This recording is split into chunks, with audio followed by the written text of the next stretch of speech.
Hey everybody, it's Kira with Polymer Clay TV, and today I'm going to show you how to make this. It's a really interesting little contraption, and what it does is it acts as a little boom box and holder for your phone. So your phone speakers would go in here, and sound comes out this end. This is covering a tin can. It's so awesome. I saw it on Pinterest and they used a paper, like a paper towel roll, which I thought would be a little bit flimsy, but this is really, really strong and it makes a really good echo chamber for your phone and the speakers. If you've ever seen, you can take your phone and kind of drop it into a plastic cup and it will act as an amplifier for the speakers. But this is decorative and you can decorate it any way you want, and it's really sturdy. It's on little feet. Let's go ahead and get started making this.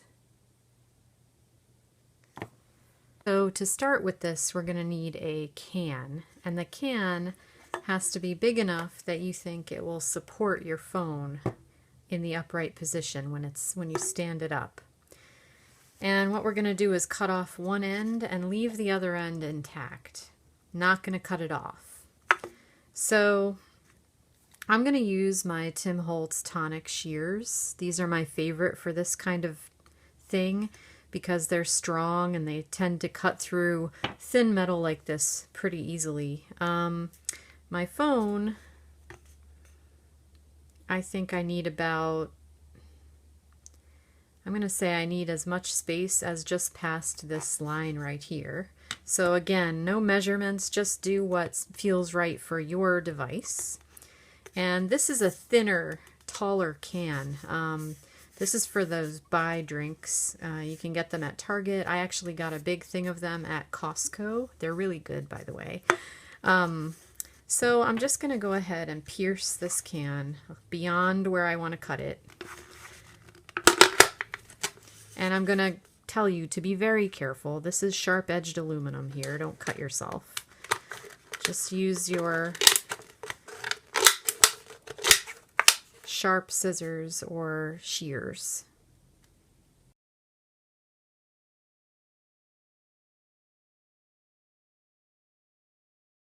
All right, next we need to cut the slot for the phone. So we just want it to be big enough to fit the phone with a little extra room so that the phone can lean and so that you can put clay around it. So I'm going to start at the bottom, which will be the sturdier part, and just pierce this.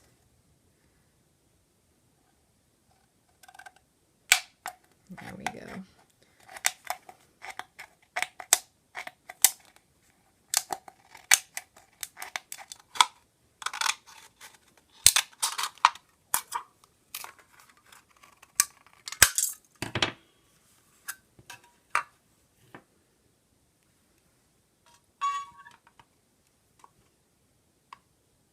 Okay, so that fits my phone.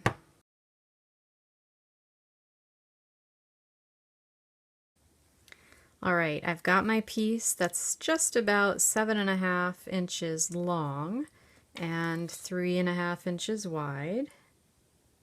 Just gonna cut this, I see it's uneven. And I'm going to go ahead and silk screen it. I've got the Shadows of Your Love silk screen. I happen to really like this one. I'm going to flip it over because they go orange side down. Rub it and stick it down so that you don't have any air pockets underneath. Get yourself a squeegee and some paint. I'm going to use Pebeo Dyna 357, which is a iridescent blue-green, because it's going to contrast really nicely with that clay color. And since I'm doing the whole screen, I'm going to be pretty generous with the paint. And what you want to do is drag your paint across the entire design.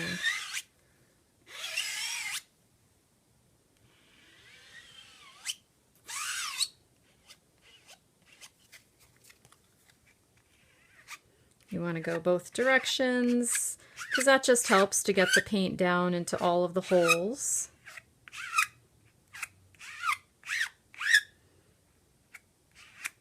You can scrape off the extra. And you're kind of just pushing and squeezing the paint through the holes in the screen. So once you think that you've got pretty good coverage, you'll just lift up a corner and take a look. Make sure that your screen did what it was supposed to, and run to the sink and rinse that out. We're going to let this dry. See how pretty that is? And it comes out kind of raised. It's really nice. So we're going to let this dry, and then we can work with this piece of clay. In the meantime, we're going to take a square of the bright green pearl Primo Accents, and we're going to condition this to make stripes. Alright, so I told a fib. While I was gone, I made a couple more design decisions. So what I did here is I rolled out that pearl green and some gold, and I got a nice big sheet of robin egg blue in the souffle, because I want to first cover this whole thing, except for this end, with a sheet of clay. Look at me, I'm still drippy. To give it stability and have something for my sort of washi-like strips to stick to. So I'm going to cut this piece of clay carefully.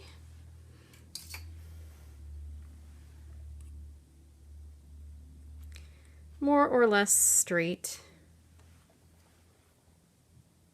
Be careful when you're cutting on your Teflon. You don't want to accidentally actually cut it.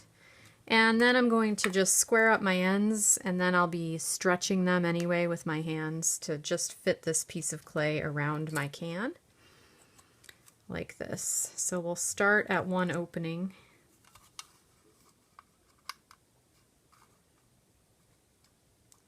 And we're going to kind of gently wrap the clay around those sharp edges and just drape it and stretch it and pull it.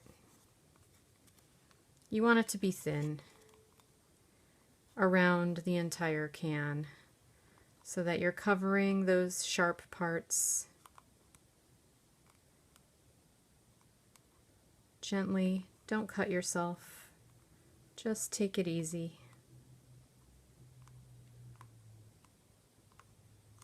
Try not to trap air bubbles. If you see any, we're going to look and make sure there aren't any. You can cut them out and smooth them with your blade.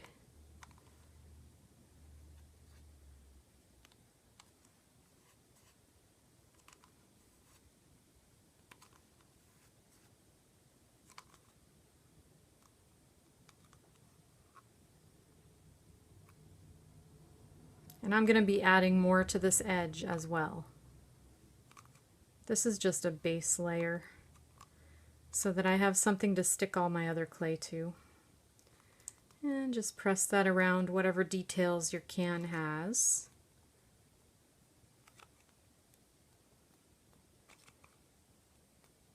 Just make sure it's all stuck. And any place where you didn't have it, we still have these scraps over here, so we can get a little piece and stick it on.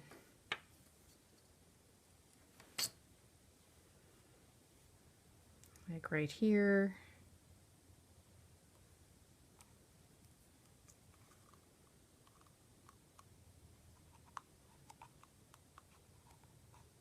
You want clay to be covering all those edges so that whoever touches this in the future doesn't get hurt. Because you are covering an aluminum can, so you know, someone might not know that and just grab it off your desk or whatever, and you don't want them to get hurt.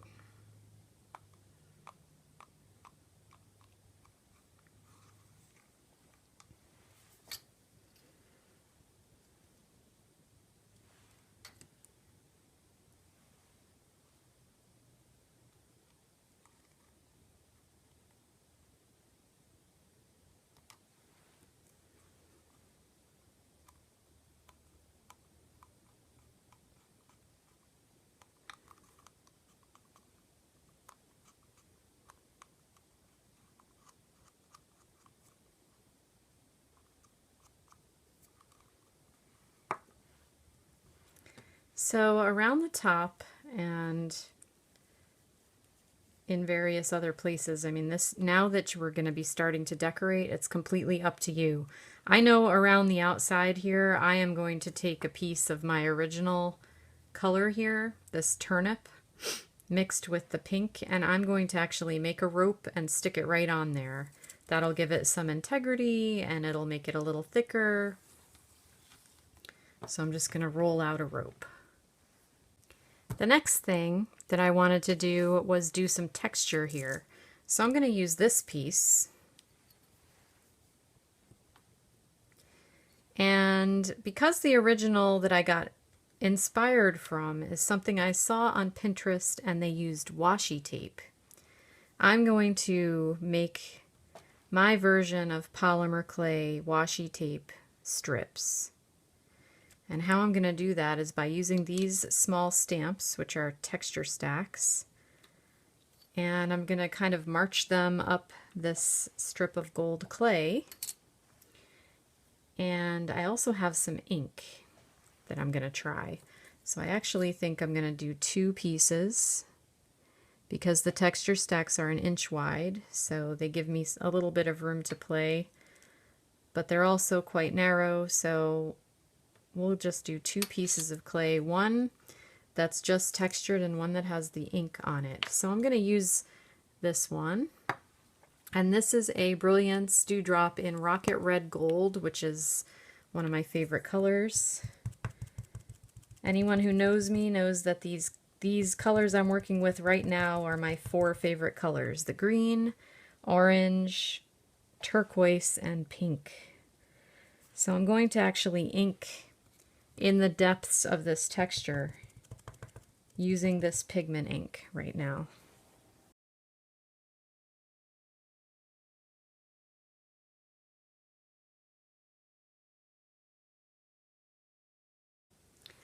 Okay, so for the green, I went ahead and cut it into thinner strips and did the same thing. I just stamped a different texture stack on each one, and now I have 5 different textures. And because I'm not exactly sure what I'm gonna do, I didn't put ink in any of these. I know I'll use that one, but I was nervous to ink all this because I don't know if I'm gonna use it. So now that our paint is dry on this sheet, we can take that off the tile. And we're just going to start cutting this up and applying it to the base, which is this. And just decorate it however you like. I'm just going to cut strips and put them around it until I feel like I'm done. And then I'm going to finish off the top of the can with this rope. Okay, so right off the bat, I really love this design and I know I want to be able to see it. So I cut one big chunk of it in the middle here. And that's what's going to go right in the middle of my design. And I'm going to leave space because I have a feeling that I'll want to decorate around that opening. So I'm going to go ahead and wrap this and then just slice it off when I get to the part where I don't need it anymore. You can stick your hand inside the can and make sure that it's firmed down. Just watch yourself on any of those sharp edges. Make sure you covered them all. I can't reiterate that enough because I don't want any YouTube comments saying that you cut yourself open when you were trying to make this. Don't do that.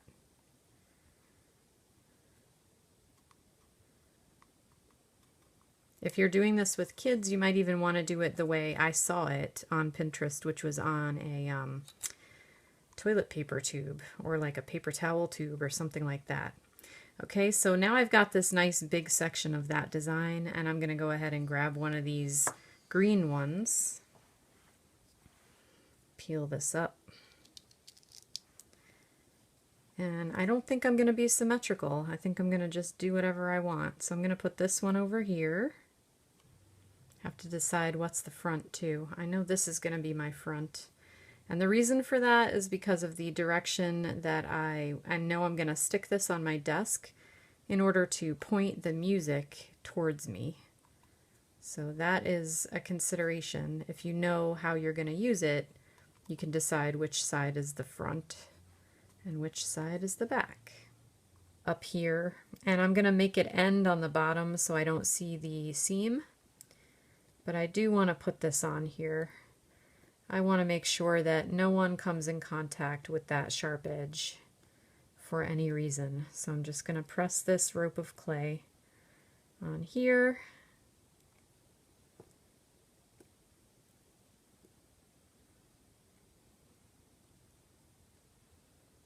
And cut this off and blend the seam on the bottom of the can with my fingers. And then I'm going to bake this. Alright, one more itty bitty little thing before we go into the oven with this is deciding if you want any more color, and you can get that by either using like a Pearl-Ex, or I'm going to go ahead and put this ink on the high parts going around the screen because it's going to look sort of metallic orange, which I love.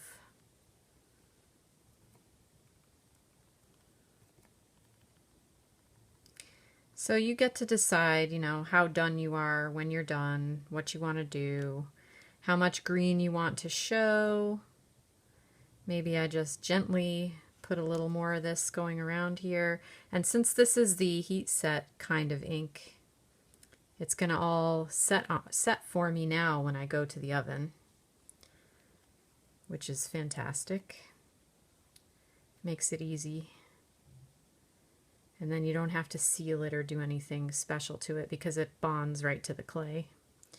But I want to make sure that the stuff that's on this opening here is really bright and thick. So I'm going to really lay it on heavy. I want it to sparkle. And then in the other places it can look like antiqued or something, not really as vibrant, so that I can see more of the green.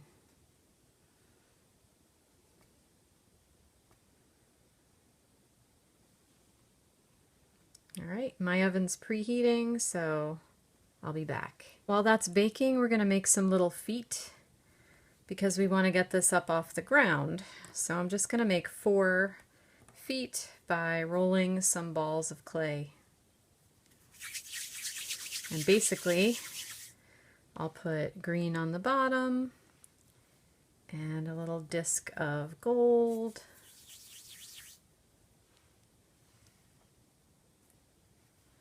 And let's see here. A piece of this blue.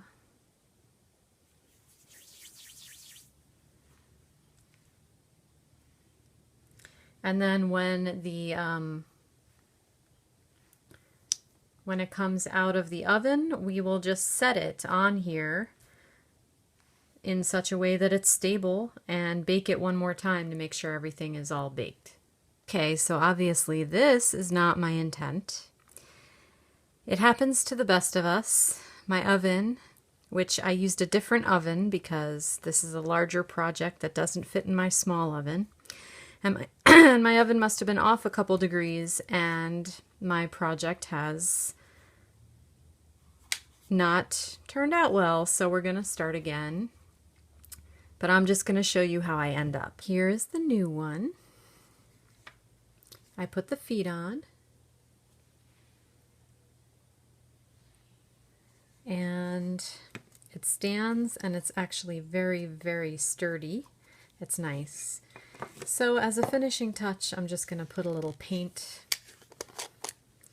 on this end here because with it being metal, we can just cover it up with any acrylic paint. Now, I didn't want to cover it with clay because I want to retain the acoustics that I'm going to get from having the sound bounce off of the aluminum.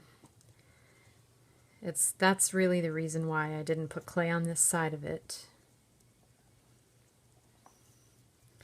So just paint it however you want to paint it. And then all you have to do is stand your phone up inside of it. And if you want to listen to music, have at it. It'll act like a little mini boombox speaker. I am using, this is gilding polish, but you can use any acrylic paint. I like this one because it's kind of textured, and a couple coats of it and it will be opaque and metallic looking.